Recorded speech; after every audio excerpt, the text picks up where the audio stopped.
the FP3 and the qualifying.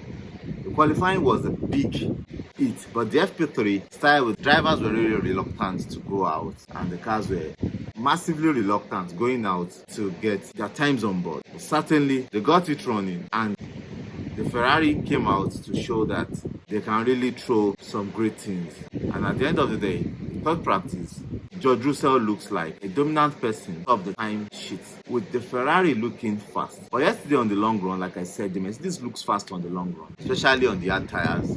Lewis Hamilton and George Russell, they were fast on their tires yesterday. But relatively, George Russell looks very fast because he came out late, and he also came out when the track was really improving. It has ramped up. But this morning, they had a great run in the FP3 that makes it look like the Mercedes will be on top. But certainly, the Ferrari were fast. The McLaren were fast, especially on their own long run pace also. They were faster than the Ferrari.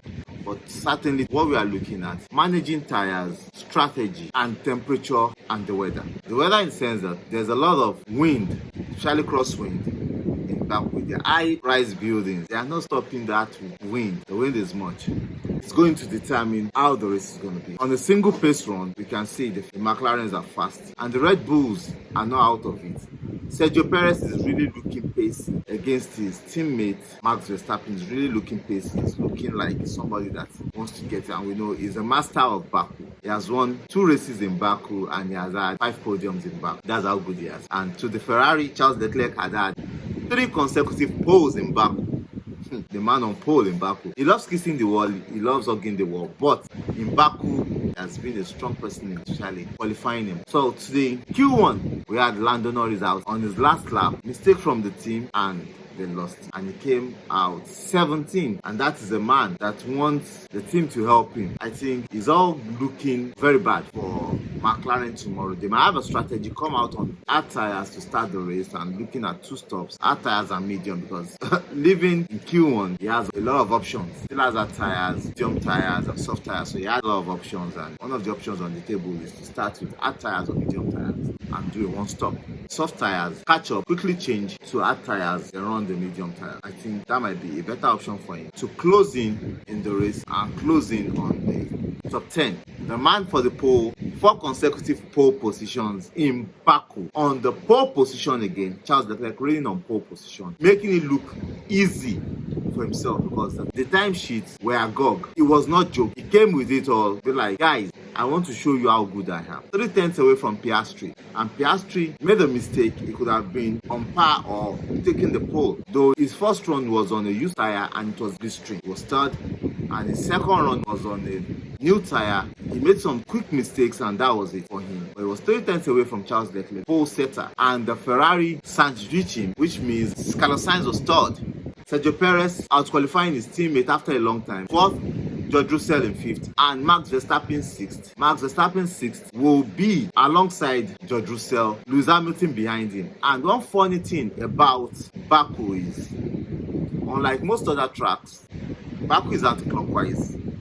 In Baku, the 1st, 3rd, 5th, they are on the good side of the track with a lot of rubbers laid down. But on the other side, which is the 2nd, 4th, 6th, 8th, 10, like that, they are on the rubber side of the track, which might affect their run and which might affect their starting position. So, Lewis Hamilton, George Russell, Carlos Sainz, and Charles Leclerc look like they're on the good side of the track. If they can get a good jump, they will be ahead of the people alongside them, which might be a good jump for them. If Charles Leclerc can manage his tire very well, he might be up for what he did 2 weeks ago in Monza. But like I said, the Mercedes are on a blistering pace.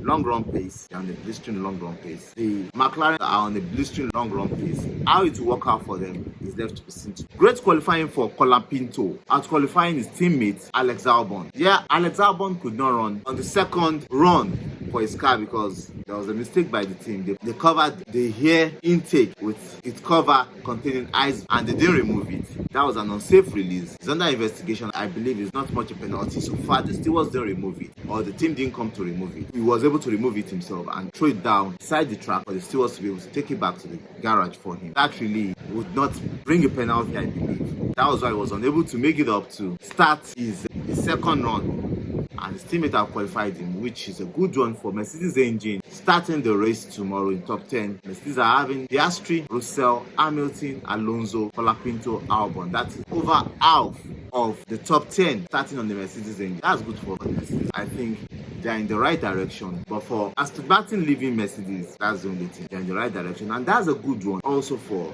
Ferrari. Reliability looks great for Ferrari ahead of next year. Their engine looks great this year. They've been more reliable on their engine. That's a good one for them. And to the Red Bull, we don't know what will happen tomorrow, but Perez looks strong in Baku. He has always looked strong in Baku in race pace. So what will Verstappen do? The only thing he needs to do is to be ahead of Lando Norris tomorrow. That's the only thing the Verstappen needs to do. And for the remaining 7 races, things can turn around. If Charles Leclerc wins tomorrow, by turn around, Charles Leclerc will be close or a little bit ahead of Lando Norris, which might turn the tide around. And Ferrari, in their own form now, they are looking good, and possibly something great might happen for Ferrari tomorrow. Let's watch out for the race tomorrow. And a good one for Oliver Biermann, out qualifying his teammates, which looks good for them. This is a qualifying in which young boys are out qualifying the old boys, and this is looking great. So starting the grid tomorrow, Charles Leclerc on pole, Piastri second, Carlos Sainz third, Sergio Perez fourth, George Russell fifth, Max Verstappen sixth, Hamilton seventh. Hamilton, what a worst qualifying for him. I think he struggled with heat, temperature in the tire. He was telling his team to get more temperature in the tire. Whatever they did on the next one was for them, because I don't know how he would have a very strong practice in FP1, FP2, and from FP3 yesterday everything dropped, and qualifying today complained about that same heat. Hopefully tomorrow will be a great race for the Mercedes or Lewis Hamilton, because they have a strong race pace. They might have a good race tomorrow. But that was a shambolic qualifying for Lewis Hamilton. Alonso had a better qualifying on the Aston Martin. That was great. The Aston Martin has not been anywhere around since 3 or 4 races. Even in Baku, Lance Stroll, maybe because of New Year at the backyard, was like, this car is not the car. Alonso qualified 8th, Colapinto 9th, and Alexander Albon 10th. We have Oliver Biermann 11th, Yuki Tsunoda 12th, Pierre Gasly 13th, Nico Hülkenberg 14th, and Lance Stroll 15th. Lance Stroll completed all 3 of our car. Daniel Ricciardo 16th, Lando Norris 17th, Valtteri Bottas 18th. Valtteri Bottas and Zhou Guanyu tried giving themselves slipstream. That place had been a good place for slipstream, but this weekend slipstream is not working. That is not working. Zhou Guanyu 19th and Ocon 20th. Let's see how the race is tomorrow, but certainly it's going to be a good race. I can't tell you who is going to win the race. I can't tell you who will be there, but I know Ferrari will be on podium and a Mercedes engine will be on podium tomorrow. What can the Honda engine do? What can the Red Bull bring up tomorrow? It's going to be a good race, certainly.